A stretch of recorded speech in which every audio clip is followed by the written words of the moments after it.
Welcome, everyone. Eagles insider Dave Spadaro with Eagles Pro Bowl safety Malcolm Jenkins. It's training camp time. It's hot. Malcolm just comes off the field, and you've got energy, Malcolm.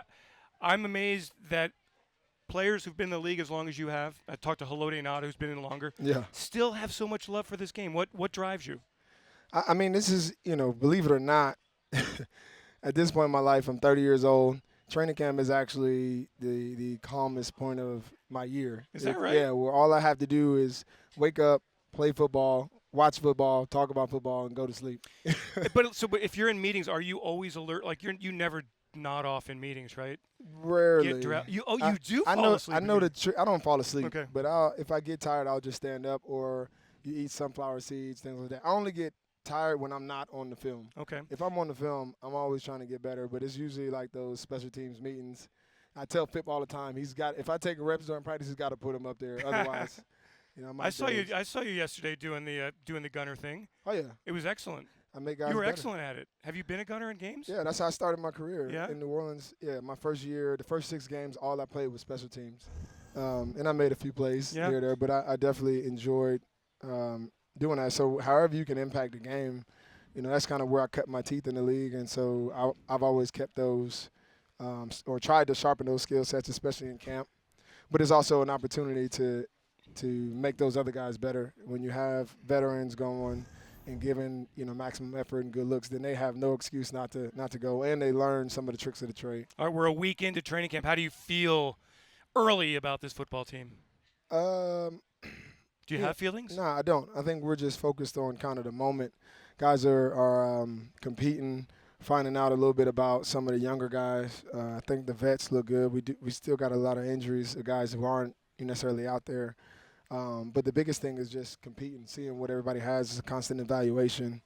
So yeah, it's a little too early to really have a feeling. I do think the team is working hard though, definitely. How about the chemistry? Because clearly that is the difference between I think most people agree a good team and a Super Bowl team. Yeah, I think the chemistry is there. I think we've did a good job this offseason of maintaining a core group of guys that have carried over kind of our culture, how we go about working, and the new additions that we have fit right in and come from good pedigrees. So they're not shocked by the work or by the competitiveness of the practice. So I think the vibes and the chemistry of the team is definitely encouraging. How has it been, Malcolm, being a Super Bowl champion for the second time in your career? It's been a lot different this time. Being my first one was my rookie year, and it was a totally different experience, especially during the off season. I didn't really gloat in it.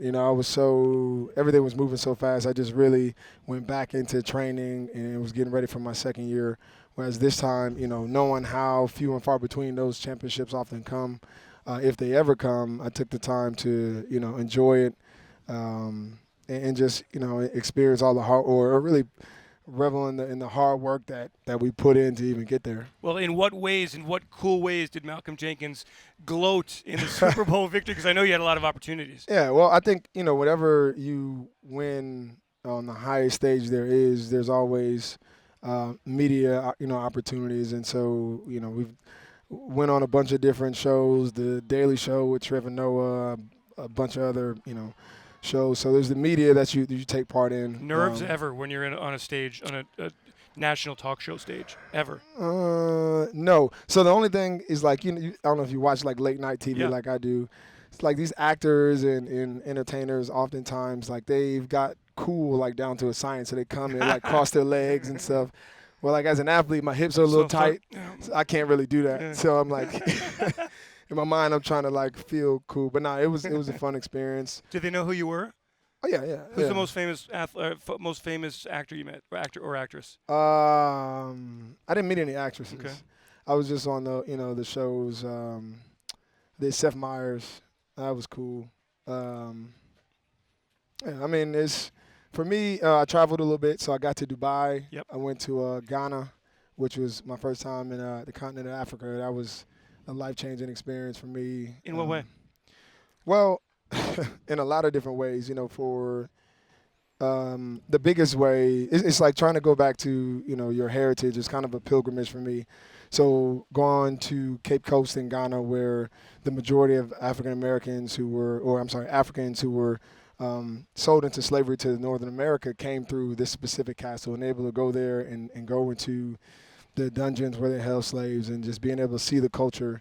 And for the 7 days that I was in Ghana, really never noticing that I was black because everybody's black there, yeah. was a surreal feeling for me. So it was, and I got to go with my 2 younger brothers. Cool. And we had never traveled, so it was, the bonding of that. It was kind of getting back to my roots. It was an experience. And nothing in Philly Super Bowl parades and post parades, and the parade was cool. The parade was right? enough, yeah. The parade was enough. I mean, Philly's been obviously great. Whenever you're out, people are still thanking, me and the guys for what we've been able to do. You often hear, my dad or, sure, my grandfather is just, that was his only wish to see this, and you guys brought it. So that definitely is a special feeling to know that, not only what we work for ourselves, but just what it means to this city. And I think everybody, all the new rookies, all of the additions we got in the offseason, you can tell they want to be a part of something like that. I wondered, and we'll stop the Super Bowl talk here because it's about 2018, but did you get sick after the Super Bowl at all? I remember in the locker room somebody handing me the trophy, and I didn't know what to do. I'd been dreaming about it and then I gave it a big and I didn't think that every other guy had done the same thing prior. So after the parade, I passed out in an Uber and I slept for 2 weeks. Did you crash at all after the Super Bowl? I didn't. Man, you're like the energetic bunny, aren't you? No, it wasn't easy, but I just went. It was no time for sleep. Okay. This football team, this defense, where does the defense go? You're in Jim Schwartz's scheme here for the 3rd year.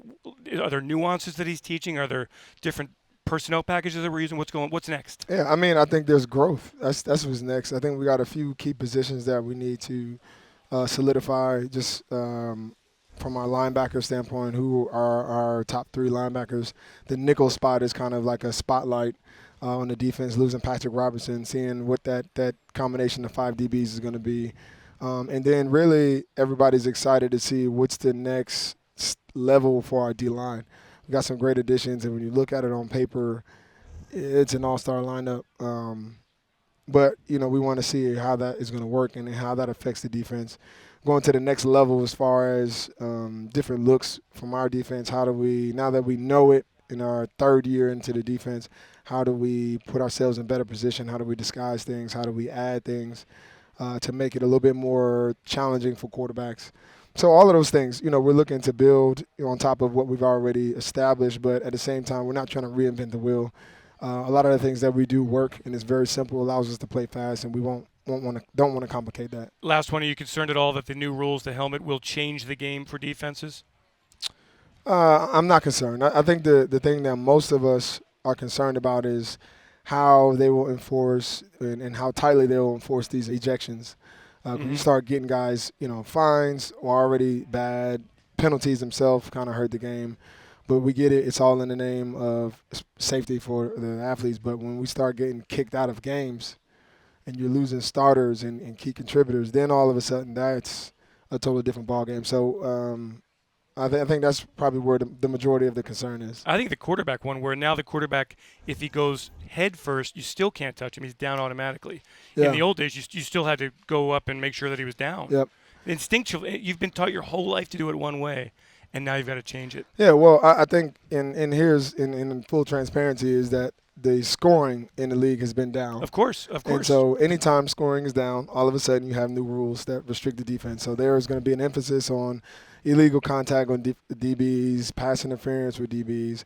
Now all of a sudden, the quarterbacks get more protection. So if I'm a quarterback and I'm running and I launch and dive in the air for 3 yards to get the first down, as a defender, I can't hit you unless I have already engaged before you launch. So a lot of those things I think will hinder what we do on defense, but like anything else, we'll adjust and move forward. Great. Malcolm, always great to see you. I appreciate it. Glad you're in great spirits, and the defense ready to take another step forward as the Eagles look to become the 9th team in the NFL.